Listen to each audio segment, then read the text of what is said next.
नमस्कार दोस्तों, स्वागत है आपका एक बार फिर से ऑडियो सिलेबस में।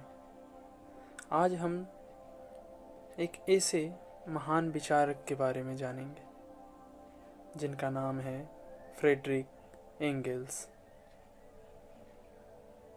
कहने को तो एक विचारक हैं वो, लेकिन उनका योगदान समाज के उस शिखर तक और उस अंश तक पहुंचने का प्रयास है जहां एक समाजवादी को सामाजिक विचारों के साथ पहुंचने का प्रयास करना चाहिए। हम जानते हैं फ्रेडरिक एंगल्स के बारे में। फ्रेडरिक एंगल्स का जन्म 28 नवंबर 1820 को जर्मनी के बार्मेन में एक धनी परिवार में हुआ था, जिसकी जड़ें सूत और कपड़ा उद्योग में गहरी थी। उनके पिता बार्मेन में एक कपड़ा फैक्ट्री के मालिक थे और इंग्लैंड के मैनचेस्टर में एक कपास कताई फैक्ट्री में भागीदार थे। 17 साल की उम्र में अपने पिता के दबाव में फ्रेडरिक ने व्यवसाय का अनुभव हासिल करना शुरू कर दिया, लेकिन एक उत्साही और असाधारण युवा के रूप में उन्होंने कविताएं भी प्रकाशित की, धारा प्रवाह भाषाएं सीखी, समकालीन दार्शनिक बहसों में भाग लिया और पत्रकारिता के लिए एक उल्लेखनीय प्रतिभा दिखाई। वह जल्द ही एक व्यवसायी के रूप में दोहरी जिंदगी जीने लगे और रात में एक कट्टरपंथी बन गए। वामपंथी बुद्धिजीवियों से जुड़कर उन्होंने फ्रेडरिक ओसवाल्ड के छद्म नाम से एक राजनीतिक पत्रकार के रूप में अपना करियर शुरू किया। उनके शुरुआती प्रभावशाली लेखन में उनके लेटर्स फ्रॉम वुपर्टल, जो 1839 में प्रकाशित हुए थे, जो शुरुआती औद्योगिकीकरण की बुराइयों का प्रत्यक्षदर्शी विवरण और राइनलैंड जिले में प्रांतीय बुर्जुआ पाखंड पर हमला था जहां वे बड़े हुए थे। अक्टूबर 1842 में एंगल्स पारिवारिक व्यवसाय में काम करने और एक कट्टरपंथी पत्रकार के रूप में अपना करियर जारी रखने के लिए मैनचेस्टर चले गए। उन्होंने विभिन्न यूरोपीय प्रकाशनों में लेख लिखे, जिनमें कार्ल मार्क्स द्वारा पेरिस में सह संपादित एक वार्षिक प्रकाशन के लिए outline of a critic of political economy, जो 1844 शामिल है। मार्क्स एंगल्स के काम से बहुत प्रभावित हुए। उन्होंने इसे आर्थिक श्रेणियों की आलोचना पर एक शानदार रेखा चित्र कहा। दोनों लोगों ने एक दीर्घकालिक मित्रता और बौद्धिक साझेदारी शुरू की, जिसे अब तक का सबसे प्रसिद्ध बौद्धिक सहयोग कहा गया है। 1845 में एंगल्स ने जर्मन भाषा में इंग्लैंड में मजदूर वर्ग की स्थिति प्रकाशित की।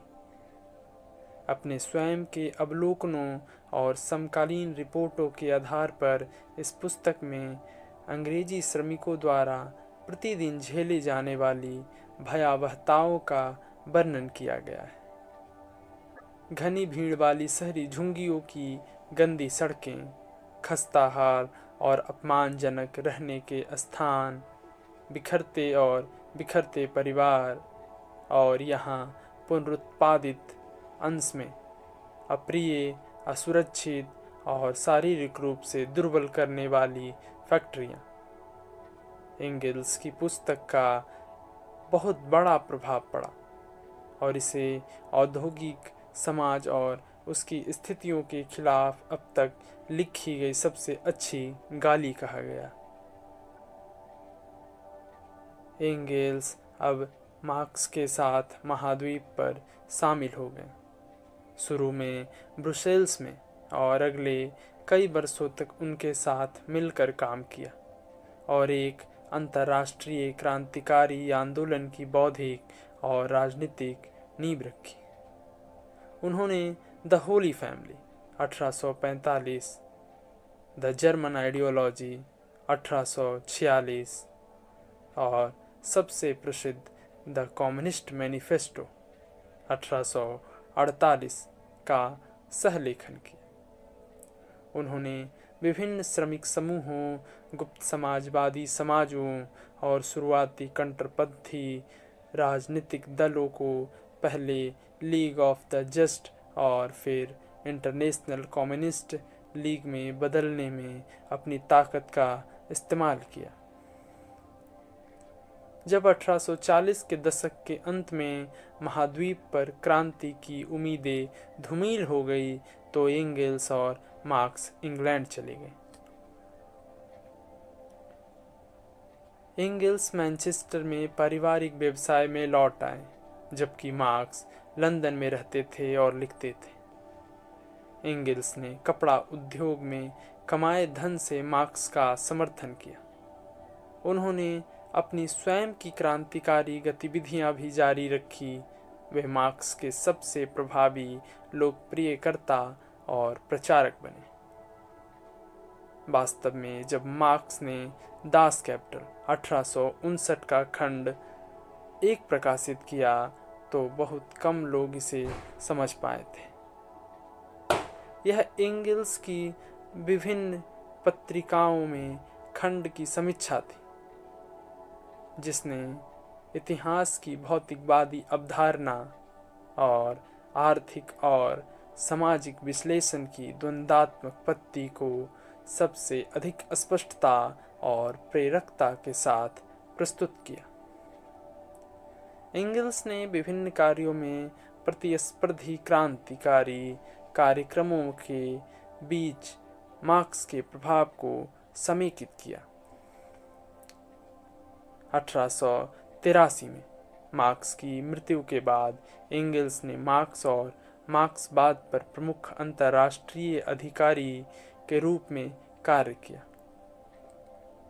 मार्क्सवाद की ओर से अपने स्वयं के बौद्धिक और राजनीतिक कार्य और अन्य प्रचार गतिविधियों के अलावा उन्होंने मार्क्स के नोट्स और अधूरी पांडुलिपियों से काम करते हुए दास कैपिटल 1885 और 1894 के खंड 2 और 3 को पूरा किया। जीवन के अंतिम वर्षों में और यूरोपीय संसदीय लोकतंत्र और उसके साथ साथ सामाजिक सुधार की प्रगति के बावजूद एंगल्स ने अभी भी वर्ग संघर्ष और क्रांतिकारी राजनीतिक रणनीति को जारी रखने की आवश्यकता का बचाव किया। 1895 में लंदन में कैंसर से उनकी मृत्यु हो गई। आज के लिए इतना ही। फिर मिलेंगे अगले एपिसोड में किसी नए विचारक के साथ। तब तक के लिए पढ़ते रहिए और आगे बढ़ते रहिए।